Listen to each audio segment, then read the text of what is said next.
This is only meant to be helpful. This isn't meant to be an exhaustive presentation of the evidence.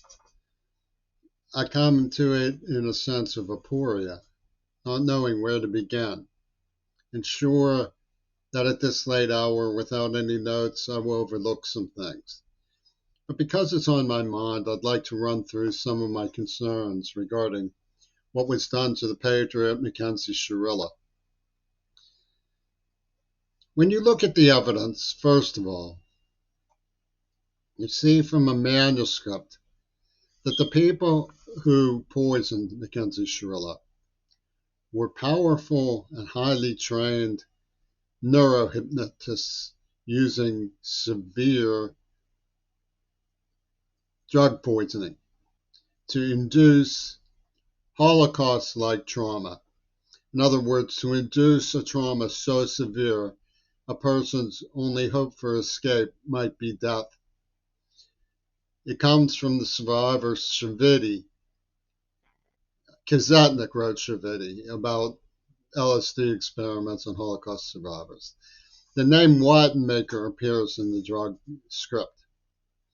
Wattenmaker was an Attica State Prison psychiatrist and a Holocaust survivor who taught me about Yad Vashem when I was 9 years old and who played the album King Crimson for me when I was 9 years old, one that has the man screaming on the cover. And they gave me a nerve agent that 50 years later is still percolating in my fascia nerve, causing me terrible pain because of the tooth problem that I'm living with at the moment. It's pain, sizzling pain through my entire fascia nerve. And I didn't even know it was there.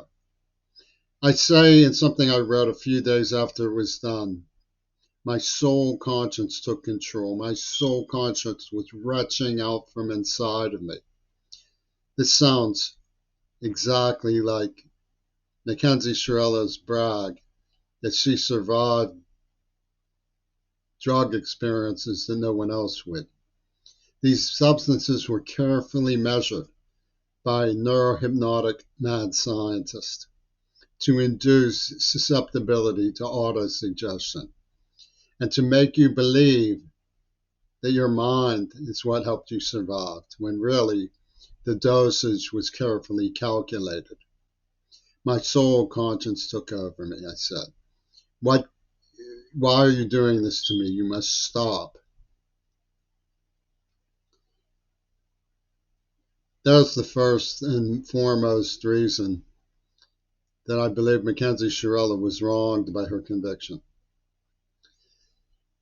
But in order to see the overlapping tapestry, one might ask, what makes you so sure that the same people are involved? You need to look at the MS, or manuscript itself. Because once you establish that they did indeed use an index, you have to ask yourself, what signifiers are there in the case of Mackenzie Shirilla that match? This took place in the Ohio-Pennsylvania line.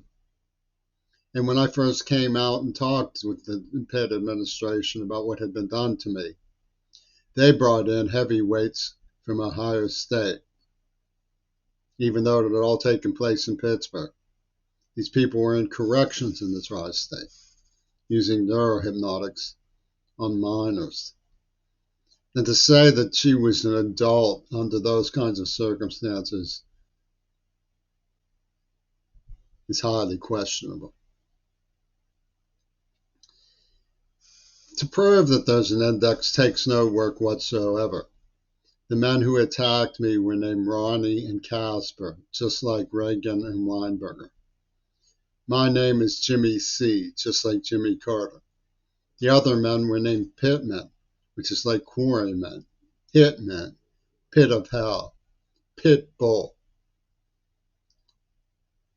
So what are the signifiers of Mackenzie Shirilla? Well, Mackenzie, for one thing.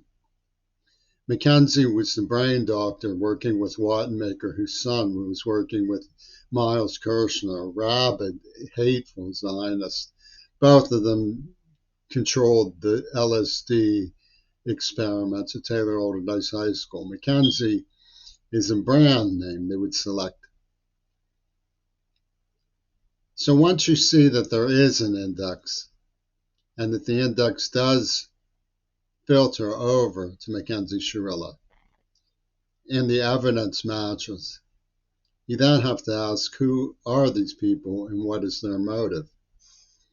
Well, one of the groups that influenced my awareness that a hybrid crime had taken place with Mackenzie Shirilla were people I have been struggling with who are criminally insane domestic terrorists here in Seattle, allied to the Jericho Project. Let's look briefly at Diamond Gullis.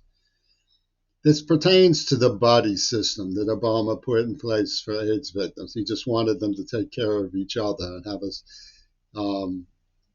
statutory obligation to one another because they were each other's lovers. Diamond Gullis hisses horrible things, like breathe her last breath as though it's your own. She pours blood on herself. She was photographed outside the World Trade Center with a stiletto. And of course, there was anthrax. She calls herself Plague Mouth. That she was in studies of demonology and immunogenetics in the 70s, which means that she was in on this operation. So what they're doing is drafting Mackenzie Shirilla to say she does not exist in isolation, even though she was tortured and poisoned in isolation. That she has a noble obligation to serve the Jericho Project's class resistance to the authoritarian structure of the prison society. Is it honest? No. It was organized by the prison society. Jay Inslee, governor of Washington, is up to his neck in all of this. So what that means is that they're poaching innocent people to draft them for service and slavery when they refuse to warn anybody. I ask the forgiveness of Mackenzie Shirilla. There was a riot at Carnegie Mellon University because I was trying to get help to stop them from being able to do this before it happened.